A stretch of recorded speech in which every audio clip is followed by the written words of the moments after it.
DZWB #1 sa Mega Manila.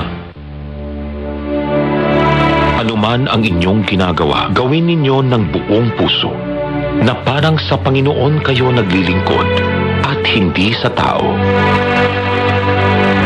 Mga taga-Kolosas, Kabanata 3, Talata 23. Ang mabuting balita ay hatid sa inyo ng MX3. Mag-MX3 araw-araw para M-Extraordinary. Paring Oscar, halika na. Sama ka sa parada. Parada? Anong parada ba yan?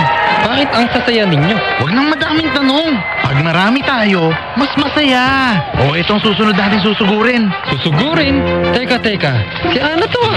Yung may post sa social media tungkol sa kandidatong kanyang sinusuportahan? Yun na nga.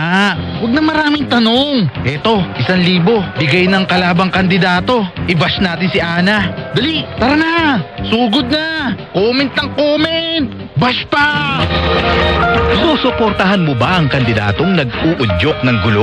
Sasama ka ba sa parada ng mga taong walang ginawa kundi mambash lamang sa social media? Hindi magandang ugali yan, kapuso. Iwasan ang paninira. Respeto sa paniniwala at paninindigan ng iba ang kailangan. Kaya sa eleksyon 2023, dapat totoo. Isang paalala mula sa Super Radio at Barangay FM stations nationwide. Iingatan ko ang totoo. DZWB #1 sa Mega Manila.